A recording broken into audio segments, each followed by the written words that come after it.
Welcome to a very special program. As you all know, Narasimha Chaturdashi is on May 14th, Saturday. This is a pre-celebration for Narasimha Chaturdashi. We have the celebration so that we can read Srimad Bhagavatam, prayers of Prahlad Maharaj and pastimes of Narasimha Dev, and then we can immerse ourselves in this devotional mode and prepare for this auspicious day, which is on Saturday, May 14th. With that, we have two special devotees who will be presenting today. First, we have Atmamaya Mataji, who will be presenting prayers from Srimad Bhagavatam, Canto 7. Hare Krishna Mataji, over to you.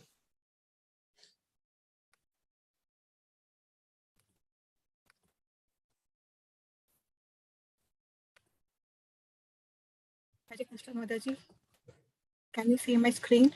Yes, Mataji. Thank you, Mataji, for the kind introduction. So today I'm going to speak about Srimad Bhagavatam, Canto 7, Chapter 7, what Prahlad Maharaj learned in the womb.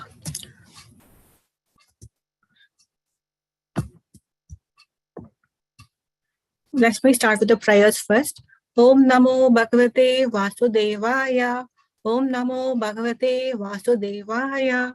Om Namo Bhagavate Vasudevaya.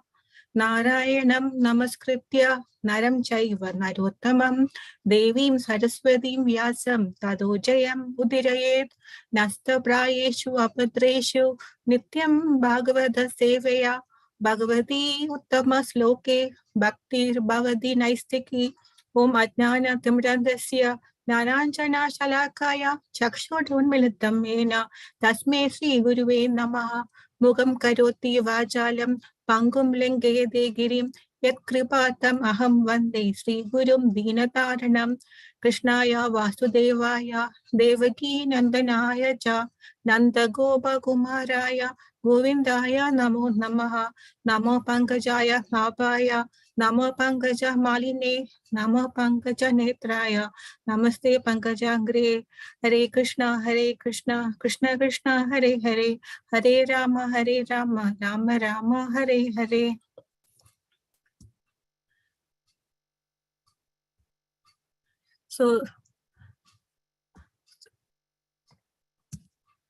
So to start with, I like to talk about the birth of Prahlad Maharaj.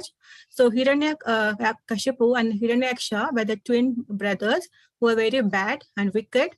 And among the brothers, the Hiranyaksha assaulted the Mother Earth and pulled her down into the cosmic ocean. So the demigods appealed to Lord Vishnu to save Mother Earth and all the life. So Vishnu took the avatar of Varaha and went to rescue the goddess. So then Hiranyaksha was slain by Vishnu. Then after the death of Hiranyaksha, Hiranyakashipu was very sad and very much angry. So what he did was he left the palace and he went to Mandarachala mountain to perform severe austerities and penances, to invoke Lord Brahma and to get extraordinarily special boons to order to make him invisible. So he entrusted the kingdom to his ministers. So once Hiranyakashipu went away, then what happened is the demigods led by Indra attacked his kingdom and he apprehended his pregnant wife Kayadu. So Indra wanted to kill the infant as soon as he was born because he was thought that baby will become a powerful be like Hiranyakashipu again.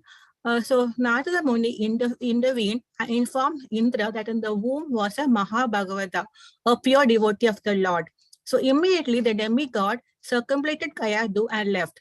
Narada Muni brought Kayadu to his ashrama. Then Narada gave shelter to Kayadu. So Narada consoled Kayadu and took her to ashramam. And reaching the place, he said, "My dear daughter, you live here in the ashramam without any fear. You will be well cared for by inmates of the ashramam. You can go to the capital when your husband returns from his tapas." So saying like this, he entrusted the care of the pregnant queen to the elderly ascetic woman of this hermitage. So we can see Narada instituting Kayadu here. So when he was in the womb of his mother, Prahlad Maharaj listened to the words of Narada Muni. So one cannot imagine how the baby in the embryo could hear Narada. But this spiritual life, the progress in material life, spiritual life cannot be obstructed by any material condition. This is called a haituki aparida. Reception of spiritual knowledge is never checked by any material condition. So thus Prahlad Maharaj from his very childhood spoke spiritual knowledge to his class friends, and certainly it was effective, although all of them were children. So you can see here when Mother Kayadu, she was already stressed out because her husband was far away and the demigods came to capture her. But still, when she was listening to the Narada Muni's the discussion of the Bhagavad Kada, but she used to sleep off, tired and sleep off. But the baby in the womb was very actively listening to Narada Muni's discourses of the Bhagavad Kada. So, what did Narada Muni teach Prahlad Maharaj? Narada preaches Kayadu about Bhagavad Dharma. Dharmasya tattvam jnanam cha nirmala. Understanding one's relationship with God and act accordingly by devotional service. So, what are the benefits we get from this? So I summarized what I read and learned from this chapter. So what benefit of devotional service is that you get causeless knowledge of how the material body is made of and the nature of the body. So Narada Muni gives example like how fruits and flowers of a tree in due course of time undergo 6 changes, like a birth, existence, growth, transformation, bewildering, and then death. The material body undergoes similar changes. So the real problem of life is repetition of birth and death, which is like a wheel rolling repeatedly up and down, but the soul is eternal. So then we know the difference between the Atma and the Paramatma. Then we learn how the 3 modes of material nature act and how the transmigration of the soul happens due to its karma. The nature of material world. We know the nature of material world is dukkhalayam ashvashvatam, miserable and temporary. But spiritual world is always eternal. So we can see most of the time we're giving importance to economic development, but Canada is sustained. But when we are kids, we learned about Roman Empire, Mughal Empire, then British Empire. But where are they now? It's not permanent. It's like temporary. And then we can understand the difference between the material and spiritual energies because both are under control of Supreme Lord. The individual soul is always subordinate to Krishna, and Krishna is a super controller, and all remembrance, knowledge, and forgetfulness comes from him. And without understanding this, we living into things, we are the doer of all the activities and take the credit for all our actions. So get the knowledge that how a devotee should think and act. What is the consciousness of a non-devotee? Because non-devotee is always engrossed in material desires and satisfaction. They're not interested in spiritual life. They doesn't want to know about Krishna. So then how can one be saved from material reactions and get purified? And what happens after purification? So once a living entity has the knowledge that Krishna is the supreme controller and we are eternal part and parcel of Krishna, what living entity do is like he just surrenders to Krishna. And when he surrenders to Krishna, he gets ultimate purification and he will be detached from material sense enjoyment. So that is what the living entity does. When a devotee comes to know Krishna is his master, then he thinks about only of Krishna and does everything for Krishna's satisfaction. Then heavenly planet are also temporary, and therefore that's not the goal of life. So when we have this belief that when we do good things, we just go to heaven and stay there forever, but that is really wrong. When our karma of the good deeds goes out, we have to come back to this material world again. So the best place to go is the spiritual world. So important factor is to know about this knowledge, one should have a faith in Lord and a spiritual master. So no one can understand Krishna by our material senses, but Krishna reveals devotees only if he's pleased with them for their transcendental loving service to them. So taking shelter of spiritual master and having faith awakens the natural love of God and success is guaranteed. For example, when we go to a doctor when we are sick, the doctor gives you 3 different types of medicines and asks you to take 1 tablet for morning, 1 evening, and 1 night. So will you ask the doctor, can I take the night tablet in the morning? We don't do like that, right? Whatever doctor says, we just follow that. This is exactly we had to do when on our spiritual masters tell us to do, because they're telling us for our own good. Then what are the other sampradayas of disciplic succession of knowledge and transcendence? So Narada Muni talks about Brahma Sampradaya, Jyotir Sampradaya, Sri Sampradaya, and Kumar Sampradaya. So if one does not take to this path of disciplic succession, it's not possible for one to understand the Supreme Personality of Godhead. Then he says, what is the easiest worship of the Lord? So if he offers, Krishna says, if you offer me with love and with devotion, a leaf, flower, a fruit, a water, I will accept it. And these things are easily available. One can practice bhakti easily. And but everyone in the material world is searching after peace of mind. But are we free from that? No. When we fulfill one desire, other desires keep coming up. We always be in the cycle of thing, and we'll never get out of it. So, and Vaishnava is always fearless. So Prahlad Maharaj, see how much he has to undergo for worshipping Lord. But still, he was fixed in his bhakti. So that he was saved from all these dangers and dangers. Then, so what are the realizations which I learned from here? So if you say Indra and demigod did not know that the great devotee was in the womb of Mother Kayadu. But still, they accepted their thought statement of Narada Muni, and they offered respect to Mother Kayadu, and by circumventing her. So accepting the authority of spiritual master is very highly important. Example, Srila Prabhupada. Prabhupada, when we just to follow the instruction of the spiritual master, he gave all the way to the west to preach Krishna consciousness. So much he went through. Like he has to cook, write, translate all the lectures, Bhagavatam, Bhagavad Gita, everything, and he also is cooking for devotees, serving them. When you come back to whatever service Prabhupada did, whatever service we do, I feel it's very, very negligible. And why the spiritual knowledge is very important is in Kali Yuga, like lifespan is very shorter, and so there are various factors, and there are a lot of false teachers who can misdirect you. So we are not safe here. So best thing is to surrender unto spiritual master.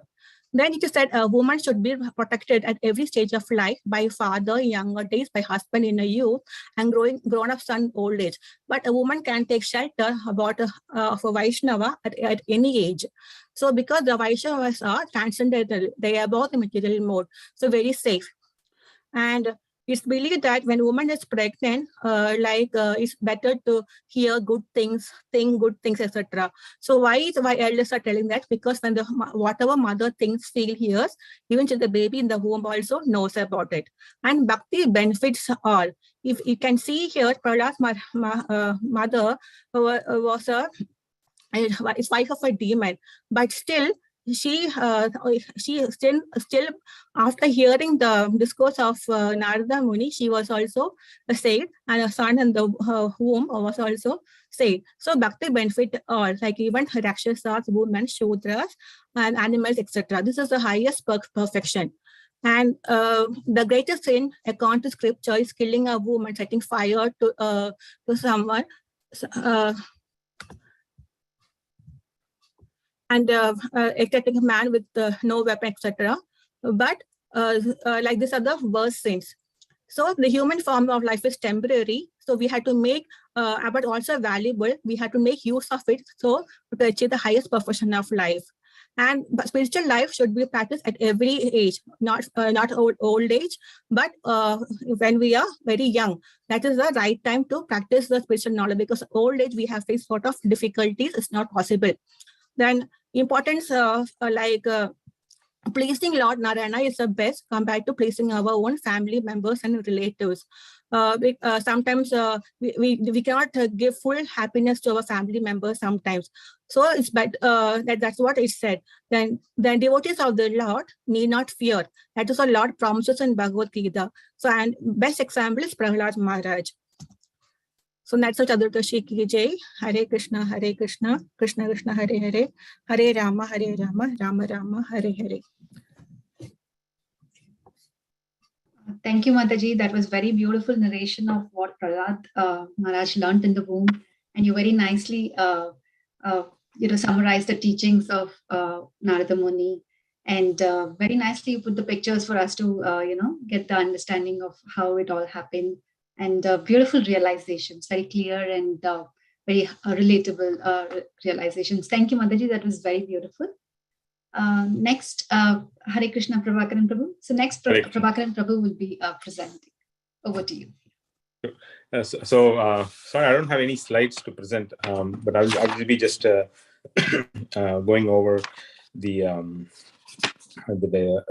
Bhagavatam verses, Canto 7, Chapter 2, verses 30 to 60. And share my realizations along with the verses. So first of all, I'm not very qualified to talk about Bhagavatam, certainly. So please pardon me if I make any mistakes. So as you all know, with that, let me just offer my prayers to Srila Prabhupada. Om Vishnu Padaya Krishna Prasthaya Bhutale Srimate Bhaktivedanta Swami Namani. Namaste Saraswate Deve Gauravani Pracharani Nirvishesha Shunyavadi Paschatya Desha Tarini. Mukam Karati Vachalam Pangam Langete Giri Kripata Muhammad Shri Guru Dinatara. All right, with that, let's get started.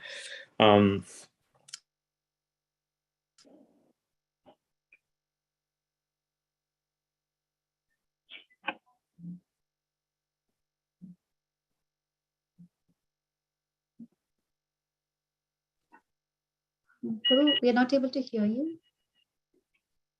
I don't know if others are able to hear. You are not able to hear. Prabhu, are you there?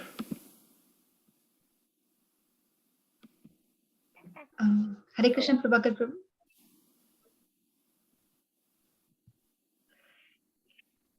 Okay. I think Sridevi Mataji is there. I mean, maybe. Sridevi Mataji said she's also not able to hear. Okay. I'm going to call. Yamaraj again tells a story about Kulinga birds to make a point. So it's kind of like very, recursive stories, right? One inside another, one inside another, one inside another. So today we're going to talk about what Hiranyakashipu how Hiranyakashipu narrates the story of a dialogue between Yamaraj and wife of the dead king. Okay, so this all comes in the background that Hiranyakashipu is trying to console Mother Diti, right, his mom, and his sister-in-law, who has lost her husband, Hiranyaksha, right? Supreme Lord killed Hiranyaksha, so they were grieving for his loss. And Hiranyakashipu, he comes up and gives them some good advice, right? And that's what these verses are going to be. And in turn, in the process of doing advice, he narrates a dialogue between Yamaraj and the wives of the dead king, and so on, right? So we'll get started. So so basically, there's a kingdom called.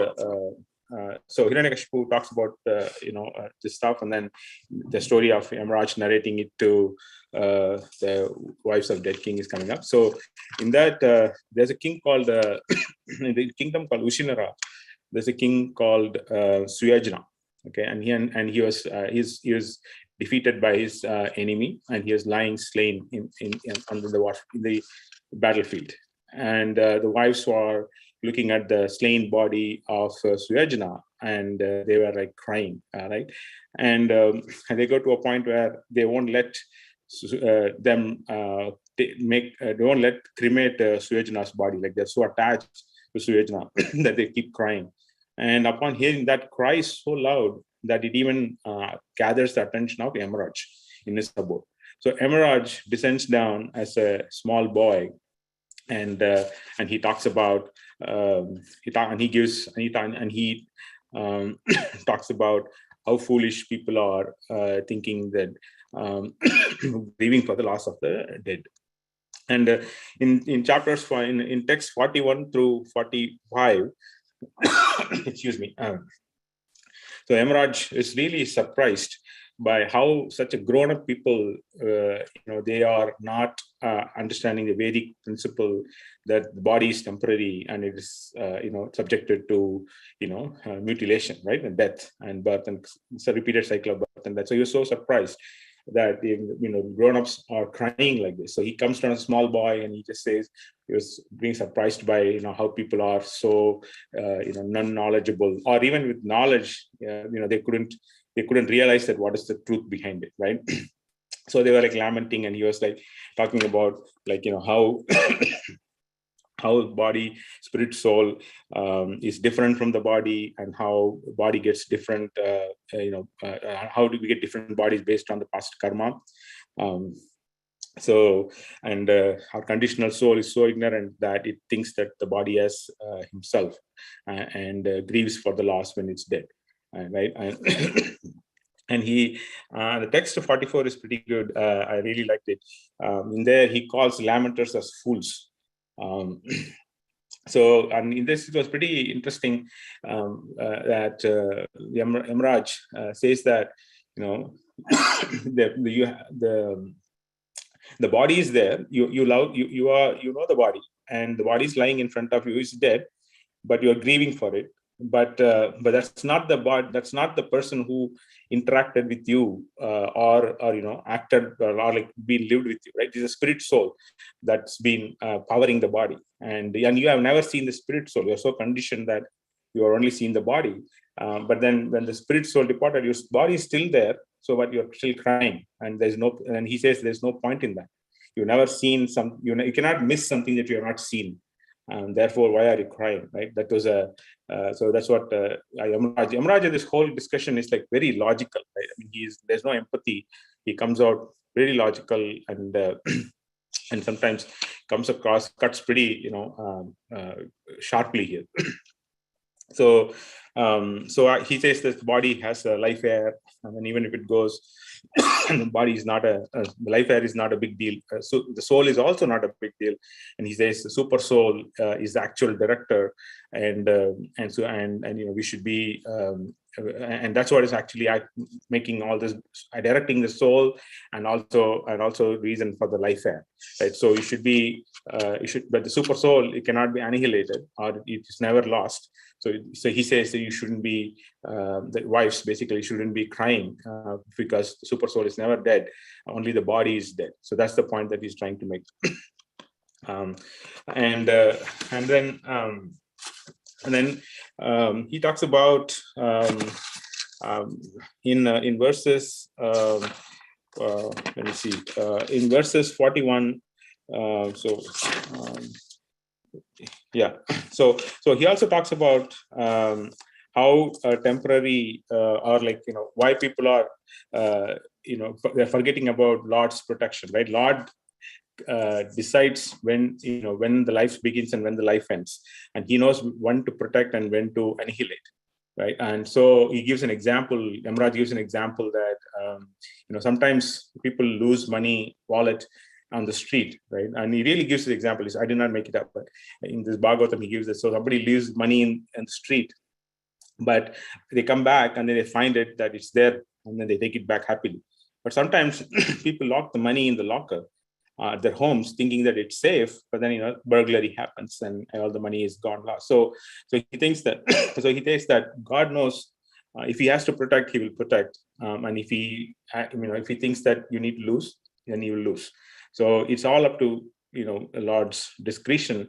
And so he goes back and says there's no need to lament when the body is gone, because it is Lord's, his time is over, and he has completed his duties. So therefore, the body needs to be annihilated. So there's no reason for him to cry, or the woman to cry.